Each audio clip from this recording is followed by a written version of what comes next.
Entonces, la primera acción con esta táctica de enfoque a flujos generados de manera interna. Entonces, el análisis comparativo vertical de estado de resultados y balance. ¿Por qué comparativo? Porque vamos a poner el estado de resultados y balance previo a la crisis y vamos a ponerlo contra el último que tengamos disponible en plena crisis. Tiene que ser vertical, es decir, con proporciones donde las ventas es el 100% y los activos son el 100%. Con esta manera podemos, eliminar temas de magnitudes, ponemos las cifras en términos relativos y de fácil manejo, y podemos identificar claramente cuáles son los impactos principales y poder dar prioridades. Además de que con esto podemos identificar cuál es nuestra estructura financiera del negocio. ¿Sale? Es importante tenerla en cuenta. Les encargo, por favor, por ahí los micrófonos. Algunos, gracias. En la siguiente acción sobre este enfoque, la siguiente acción tiene que ver con el análisis de rentabilidad por producto y cliente. Es decir, necesitamos tener claramente identificado cuál es la rentabilidad de cada uno de nuestros servicios y productos, y igualmente de los clientes que hoy por hoy tenemos disponible, que estábamos ofreciendo, cuál es nuestro portafolio, para que poder enfocarnos a realizar esfuerzos relacionados con venta, generación de volumen, incentivos, ofertas, paquetes, tenerlos enfocados, listos para cuando venga esta apertura y empecemos a captar los clientes. El enfoque tiene que ser hacia clientes y productos premium. Es decir, aquellos que nos significan, que son de gran importancia, tanto absoluta como relativa para nosotros. La tercera acción relacionada con esta táctica tiene que ver con ese análisis de la estructura de costos y gastos. Lo he mencionado en diferentes ocasiones, es fundamental tener analizados los costos y gastos, clasificarlos entre fijos y variables, directos e indirectos. Recordemos que el enfoque hacia procesos, buscar eficiencias, y ahí estamos hablando de buscar eficiencias para disminuir gastos y costos directos y variables. En los gastos relacionados con indirectos y fijos hay que buscar recortes. Estos generalmente se pueden oscilar entre el 30 y el 80% dependiendo del negocio. Aquí vamos a encontrar muchos costos y gastos improductivos que definitivamente se tienen que eliminar. La cuarta acción que tiene que hacer para enfocarse en flujos tiene que realizar ese plan de acción y control. Una vez que identificaron cuáles son los impactos y determinaron cuáles son las diferentes prioridades a las que se tienen que enfocar, en dónde tienen que negociar, es importante definir las acciones concretas, plantear los objetivos, retadores pero alcanzables, es importante, y tener ese programa de reuniones y seguimiento.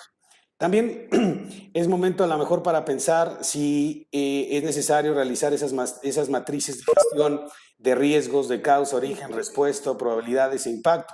Más adelante hablaré un poco de ellas y de estos planes de control y de estos balance scorecard que nos ayudan muy bien a monitorear cómo vamos. Recuerden, lo importante el día de hoy es el corto plazo, dinero lo más rápido posible, ¿sí? Mantenerse líquidos y negociar con los diferentes actores dentro de la organización. ¿Qué vamos a negociar? Entre lo malo, lo menos malo. ¿Sale? Aquí no hay manera de escoger cosas buenas, tenemos un impacto a nivel general en todos, pues necesitamos negociar entre lo menos malo. Déjenme, por aquí tengo uno abierto. Que por aquí, gracias. Perfecto. Pasamos a la segunda táctica. La segunda táctica con ese análisis y estimación de las demandas de capital de trabajo. El capital de trabajo, recordemos, es revisar clientes, inventarios y cuentas por pagar, asignar prioridades y comenzar las negociaciones. Negociaciones para poder reducir esas demandas de capital de trabajo, alinearlas a la nueva realidad, es fundamental. Aquí recordemos, vamos a tener que negociar, ¿no? Estar eligiendo entre lo malo y lo menos malo. La demanda de capital de trabajo debe de estar alineada a esa nueva estimación de ventas, a ese nuevo volumen de ventas. Me he encontrado un sinfín de empresas que muchos de los problemas de flujo vienen precisamente porque tienen demandas de capital de trabajo, es decir, cuentas por cobrar muy altas, inventarios muy altos y cuentas por pagar cortas, que no les permiten mantener una sana liquidez. Entonces, ahorita punto número 1, si queremos alinear los recursos, necesitamos revisar a detalle las demandas del capital de trabajo. La segunda acción sobre esta táctica tiene que ver con el análisis de capacidad instalada en maquinaria, equipos e instalaciones y también revisar las inversiones. Es un hecho que necesitamos revisar esa capacidad. Todas las empresas, todas sin excepción, tienen exceso de capacidad, es decir, tienen capacidad ociosa no utilizada, hay colchones. Necesitamos revisar hoy por hoy nuestros activos productivos y buscar eliminar esa capacidad ociosa. ¿Cómo? Bueno, primero buscar tercerizar, utilizar una maquila, vender esa capacidad ociosa o realmente deshacernos de los activos. Esta última no muy recomendada ahorita por la temporada donde estamos, pero seguramente va a haber oportunidades en el corto plazo. Se dice que esta capacidad ociosa puede ser hasta un 20, por lo menos más de un 20% de la capacidad instalada. Entonces hay áreas de oportunidad en nuestras maquinaria, equipo e instalaciones. También es importante sobre las inversiones, es momento de hacer un alto, revisarlas, evaluarlas, cancelar y diferir. ¿Cómo? Primero, mi sugerencia es, esas inversiones que tenía yo planeadas, démosles una clasificación, clasifiquémoslas por, a ver, ¿cuáles son aquellas que necesito realizar para mantener esa continuidad operativa? ¿Cuáles son por una expansión que tenía yo planeada? ¿Y cuáles son por nuevos lanzamientos? Seguramente estas dos últimas habrá que diferirlas y enfocarnos a realmente lo necesario para continuar operando. Pero es fundamental que ahorita dediquemos tiempo a revisar el tema de inversiones y no nada más cancelar por cancelar, no vayamos a tener un problema el día de mañana. La tercera acción que se debe hacer en esta táctica está relacionada con el análisis de deuda neta e indicadores de solvencia. Más adelante estaré hablando también sobre algunos indicadores. Lo que ahorita les puedo decir, cuando hablamos de deuda neta, es importante tomar en cuenta que es la suma de los pasivos financieros que tengo a corto y largo plazo, descontando lo que tengan en efectivo en inversiones para hacer la neta. Realmente, ¿cuánto es lo que debo? Lo primero es desechar la planeación actual que tenemos. Porque al final de cuentas, si lo pensamos de una manera práctica, los objetivos que teníamos planeados no se van a alcanzar. Es decir, 2020 está perdido a nivel de objetivos planteados. Pero necesitamos mantener enfoque en lo que sí debemos y podemos hacer ahora y para este futuro inmediato. Por eso es necesario realizar este nuevo plan inmediatamente. El horizonte que estoy planteando es hacer este nuevo plan de 12 meses y más allá a estarlo haciendo rolling, es decir, constantemente cada mes, 12 meses, ¿sí? Por lo menos 6 meses más.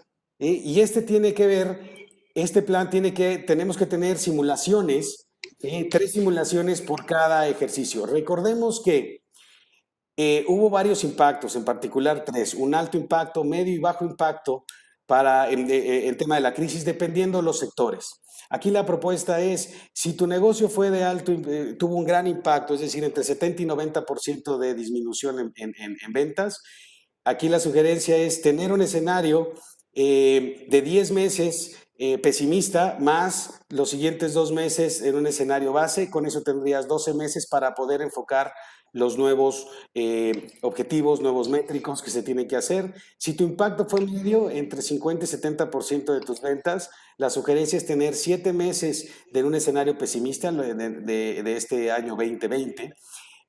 3 meses de un escenario base, que ya estamos hablando del año 2021, y 2 meses de tu escenario optimista. Eso sería tu integración de tu plan 20.5 de impacto medio por 12 meses. Y si tu impacto fue bajo, es decir, tuviste menos del 50% de impacto en ventas, y si tu bajo no es nada bajo, es bastante, pero recordemos, de lo malo, lo menos malo, la sugerencia es tener 4 meses de un escenario pesimista, 3 meses de un escenario base y 5 meses de un escenario optimista. Con eso tendríamos los 12 meses. Esa sería la sugerencia para que pudieran empezar a realizar sus nuevos planes. Y definir esos nuevos objetivos. Es importante tener nuevos objetivos relacionados con la venta, con volumen, con eficiencias, con ahorros, con las negociaciones que se vayan a hacer, hacia dónde queremos llevar los diferentes variables clave de la empresa, quiénes son los responsables. Hablamos de objetivos, lógicamente, a nivel departamento, individuales y de empresa. También quizá es buen momento para evaluar, y si no lo han hecho de momento, implementar ese comité de crisis, que no es otra, invitando a externos que no tengan otra cosa que los ayuden a estar cuestionando día a día qué es lo que los posibles riesgos que se pueden enfrentar y cómo resolverlos. Muchas de las grandes empresas han implementado ya este comité de crisis desde hace tiempo, por eso ahorita si no lo has hecho es buen momento para comenzar y actuar de manera rápida.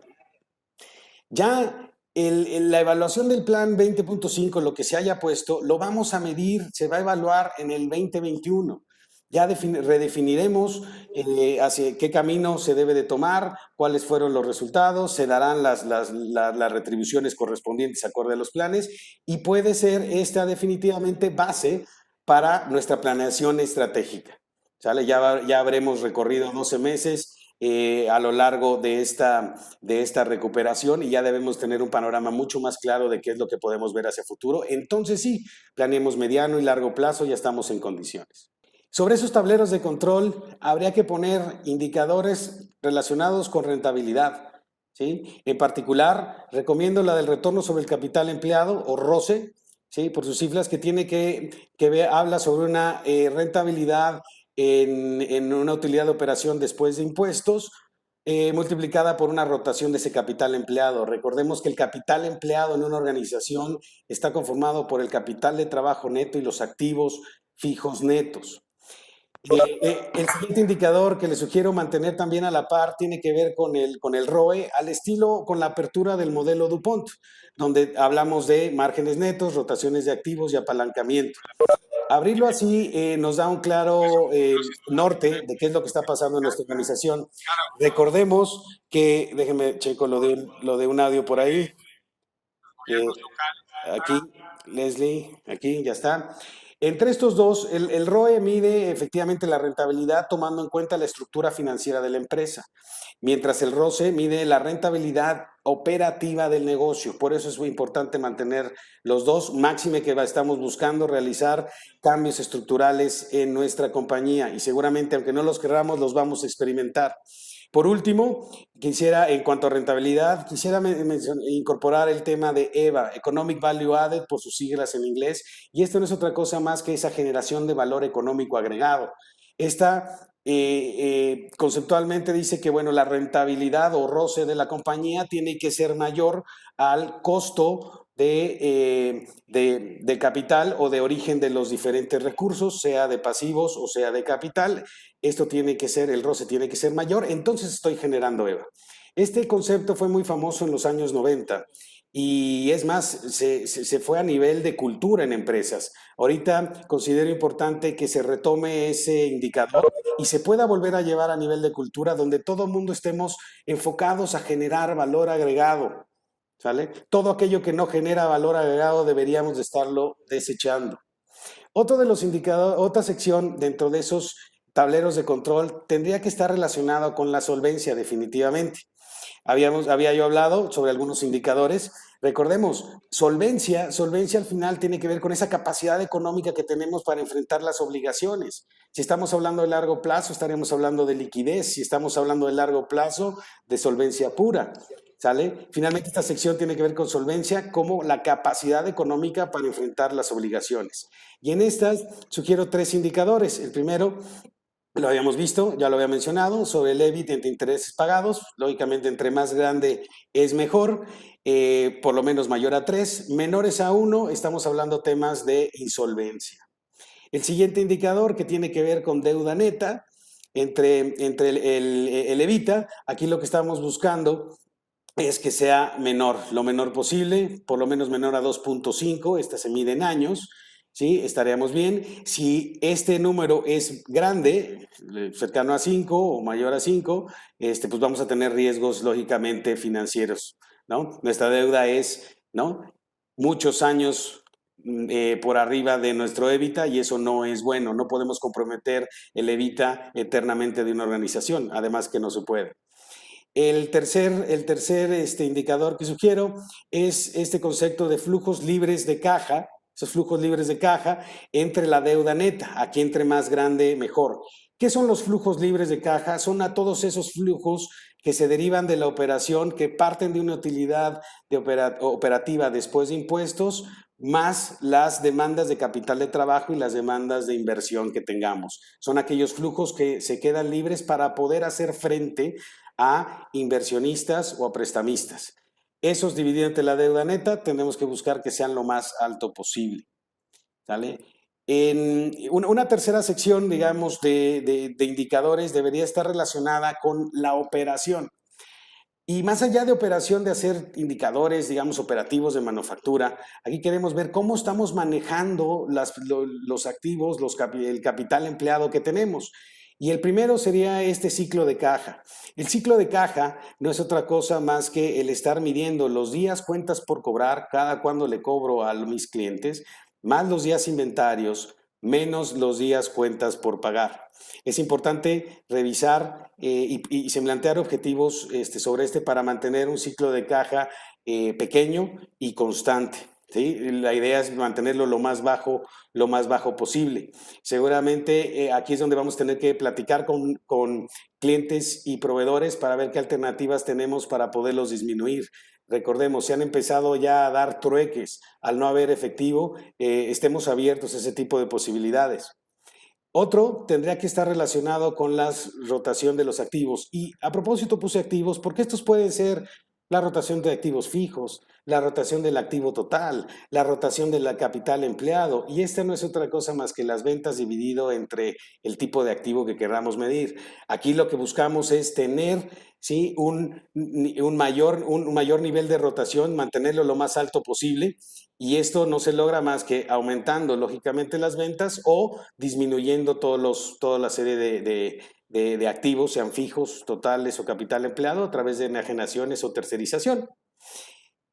Pongo dos más y los notan en color gris, porque más allá de tener el indicador duro como es de OEE, que significa Overall Equipment Efficiency o la eficiencia de utilización de equipo, conceptualmente esta habla de medir esa habilidad o ability, que significa esa A, multiplicado por ese performance o desempeño, ¿sí?, multiplicado por un indicador de calidad, ¿no?, de quality.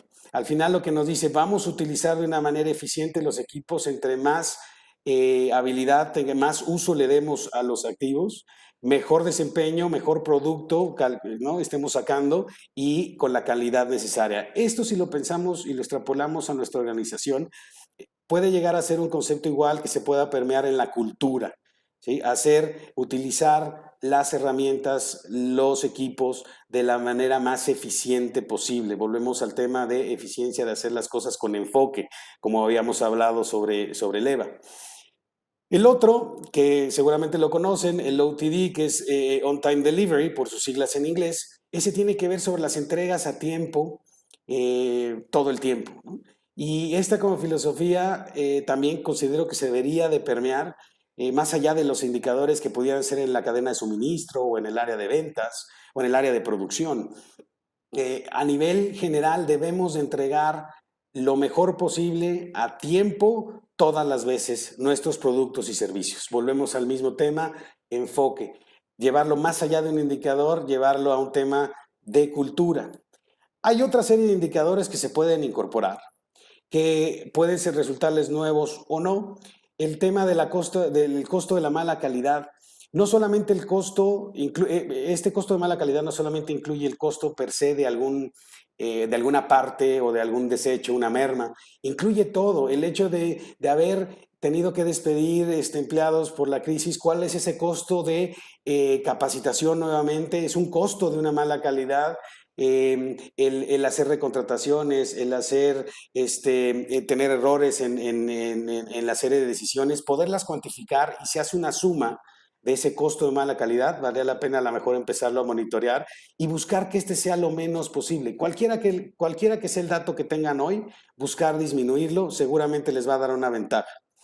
Y en el otro también tiene que ver sobre esas ventas, costos, rentabilidad por empleado o recurso. Regresemos a esos indicadores donde teníamos que ver cuánto nos estaba dando por persona o por curso de capacitación dado, ¿no? Yo creo que vale la pena volverlos a retomar. Insisto, más allá de ponerlo en duro el indicador en ese balance, en ese tablero, estos en particular que están en gris, poderlos llevar hacia bajarlos a una cultura, ¿no? De la organización. Recordemos que nosotros como líderes somos y hacemos a través de las personas, así es de que es importante tener a ellos en el barco. Entonces, sobre esta quinta táctica, quiero ahondar y retomo este gráfica de Deloitte Consulting que la hizo hace varios meses. Al final sigue estando vigente puesto que no tiene valores, no tiene nada. Lo interesante es que, bueno, ya nos dijeron de esta liberación escalonada que en teoría empieza a partir del 1 de junio. Realmente no hay fecha, se va a ir midiendo de manera semanal. Expertos dicen que puede durar hasta mediados de agosto, lo que es un hecho. Tenemos que estar conscientes y estar al pendiente de cómo se van liberando la serie de actividades económicas. Habíamos también hablado de que existen diferentes impactos. Hay 4 impactos y 4 tipos de recuperación, todos muy diferentes. Les decía que hubo empresas que tuvieron impacto alto entre 70 y 90%, todas aquellas que estaban en el sector de aviación, entretenimiento masivo al aire libre, turismo, hoteles y restaurantes. Esto se prevé que vayan a tener una recuperación de tipo L, es decir, una recuperación lenta y tardada. Algunos estiman quizás hasta el 2022. En el caso de los impactos medios, en donde tuvieron un impacto, una baja en su operación de 70-50%, es decir, el turismo, manufactura, automotriz y bienes y servicios, esto se prevé que pueda tener una recuperación en forma de U, que es relativamente rápida y no tan tardada, quizás hacia miras de 2021.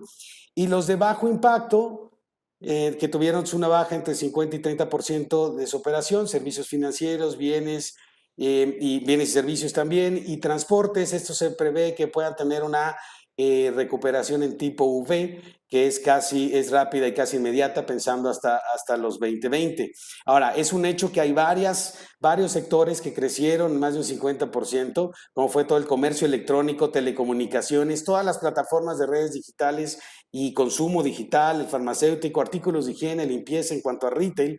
Y hoy por hoy nos encontramos nuevos líderes del mercado que hay que estar atentos a sus necesidades y requerimientos para poder estar ahí presentes con nuestros productos y servicios.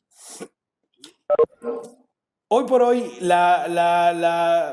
no se define totalmente cuánto va a ser el impacto. Estas son las cifras actualizadas. Seguimos viendo un panorama ya cercanos a los 6 y hacia abajo, ¿no? Y si vemos el tema de esta encuesta que aplica Ernst Young, Global Confidence Barometer, donde, interesante, dice que el 54% de los ejecutivos piensan que la recuperación económica va a ser en forma de U, como les decía, un periodo lento, quizá hasta el 2021. El 38% opina que va a ser en V, hacia el 2020, y solamente el 8% piensa que será en forma de L, ¿no? Donde la recuperación va a ser lenta y quizá a finales del 2022. Esperemos que la mayoría de los ejecutivos tengan razón y que realmente nuestra recuperación pueda darse 2020, 2021 y que sean pocos los negocios que puedan llegar al 2022. ¿Cuáles son las expectativas que se tienen hoy por hoy? Hoy por hoy lo último que se tiene con los diferentes actores económicos van de 13, 1.5, 3.5, 2.5 Banamex recientemente. No se sabe a ciencia cierta. Lógicamente, si no sabemos el fondo, tampoco sabemos tal cual la recuperación. Y es por eso que en esta quinta táctica el invitarlos a actuar y a tener esa resiliencia es fundamental.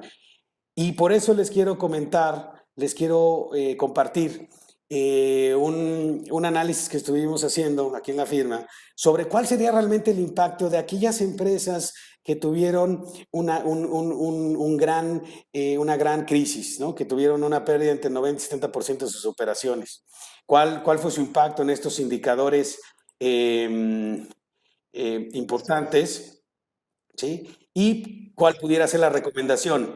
Esto no sería posible si de alguna manera no recordamos que cada empresa es diferente, ¿sí? Aunque estén dentro del mismo sector y mantienen una estructura financiera diferente. Existe la estructura conservadora, llamémoslo de alguna manera, que tendrá características como, ya saben, poca inversión, efectivo tienen disponible, capital de trabajo moderado, solamente utilizan lo necesario, sin pasivos bancarios, todo a través de capital, una organización muy horizontal, muy esbelta, con estructura de costos flexible. Tenemos las estructuras que son balanceadas, donde existe cierto equilibrio entre las cuentas de activo.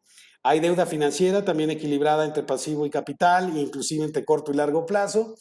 Ya existe una organización vertical, ya con ciertos niveles, algunos, lógicamente, algunos excesos, ¿sí? Y su estructura ya no es tan flexible, es semiflexible. Y tenemos estructuras agresivas donde generalmente no tienen prácticamente dinero en caja disponible. Hay grandes inversiones de capital empleado, el tema de activos fijos, inventarios, ¿no? Todo enfocado hacia tener producto y satisfacer demandas. Están fuertemente apalancados, ¿sí? Y generalmente son organizaciones gruesas, muy verticales y con una estructura de costos rígida. Entonces, es importante identificar qué tipo de estructura tenemos y por eso parte de la primera táctica. Bien, si fuera una empresa con una estructura conservadora en este sector que tuvo gran impacto, de entrada lo primero que va a haber una disminución del EBIT de 5 puntos porcentuales. Es decir, si tenía 15, ahora va a tener 10. Inmediatamente sus costos y gastos subieron 11 puntos porcentuales. Su retorno sobre el capital empleado se vio demeritado en 24 puntos porcentuales y el retorno sobre el capital se vio disminuido en 20 puntos porcentuales. Claro, lógicamente derivado de esta súbita baja en operación y de lo lento, ¿no?, que se puede ir reaccionando para ir haciendo los recortes y eficiencias correspondientes. Aquí la recomendación es buscar capitalizaciones, sea deuda o capital, equivalente al 10% sobre sus activos, o buscar aumentos de su rotación de por lo menos un 30%. Esto se hace ya sea bajando la parte de sus activos o aumentando la parte de ventas. Buscar eficiencias y recortes por lo menos de un 35% y disminuir su capital empleado en la operación por lo menos un 11%, equivalente a sus activos. Estas serían las recomendaciones para buscar regresar estos indicadores a la normalidad. En el caso de la empresa conservadora, lo que lo llevaría, en lo que pudiera hacer todo este tipo de acciones, le va a llevar entre 9 a 12 meses para poderse recuperar, es decir, llegar a los niveles que tenía anteriormente. Si fuera una empresa balanceada, se va a tardar entre 12 y 15 meses. Los impactos en la utilidad de operaciones son del 11 puntos porcentuales. Sus costos van a subir 15 puntos porcentuales. Este aumento de costos incluye la no absorción de costos fijos, ¿sí?, a la falta de volumen, una disminución de su retorno sobre el capital empleado de 25 puntos porcentuales, 57 puntos porcentuales en el caso del ROE. Aquí las acciones son más agresivas en el mismo tenor, buscar capitalización equivalente al 55% de sus activos, buscar aumentar esa rotación de sus activos en por lo menos un 25%, seguir con los recortes y eficiencias del 25% y disminuir el capital empleado por lo menos en un 9% respecto a sus activos. Si tuvo una estructura muy agresiva, ¿no?, recordemos mucho financiamiento, poco efectivo, mucho capital de trabajo, el impacto va a ser lógicamente más grande, su recuperación estaría estimada entre 15 y 21 meses, el resultado de operación o EBIT 13 puntos por abajo, 21% más, 21 puntos porcentuales más de costos y gastos, 19 puntos porcentuales va a disminuir el retorno sobre el capital y 250 puntos porcentuales lo que es el retorno sobre el activo. Prácticamente no tenía capital y entonces todo es deuda, lo cual se le hace más crítico. En la serie de recomendaciones, buscar igual capitalizaciones equivalentes a un 25%, rotaciones para aumentarla por lo menos un 70% de volver a recuperar las ventas o disminuir sus activos, eficiencias y recortes por lo menos de un 80%, y en el caso de disminuir su capital de trabajo, ¿no? Por lo menos en un 18%. Esas son algunas de las recomendaciones. Lógicamente es importante, son solamente recomendaciones de los impactos que se dan ante esta crisis. Depende, hay que entender bien el modelo de negocio, hay que entender bien su operativa, clientes y demás, pero estos, digamos, son ciertos lineamientos que se pueden inmediatamente empezar a buscar, porque no se generan de la noche a la mañana. Y bueno, como les comentaba, posteriormente vamos a estar lanzando un autodiagnóstico con los otros sectores, el de medio impacto o recuperación en U, y bajo impacto o recuperación en V, con estos mismos impactos y recomendaciones. Por lo que los que gusten, con todo gusto puedan contactarme y nos podemos organizar para hacérselos llegar. Esto lo vamos a estar haciendo en colaboración con Tendencias Económicas y Financieras, allá en la Ciudad de México. Bien, las 5 tácticas de administración financiera que vimos.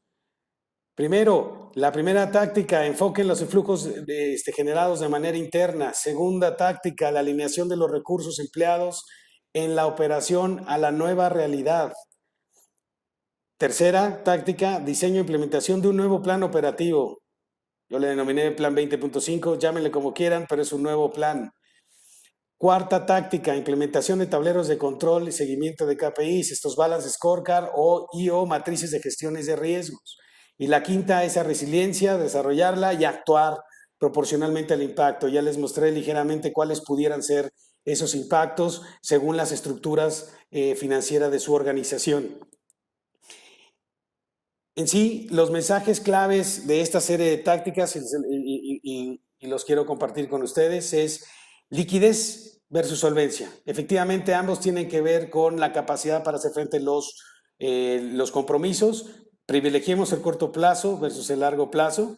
Busquemos el dinero hoy. Independencia en la hora de generar los recursos. Es importante que los recursos se busquen generar de manera interna, como lo vimos, y empezar las negociaciones con todos aquellos involucrados en la organización, sean empleados, proveedores, clientes, ejecutivos. Eso es inmediato para poder buscar tener esa independencia de la generación de recursos.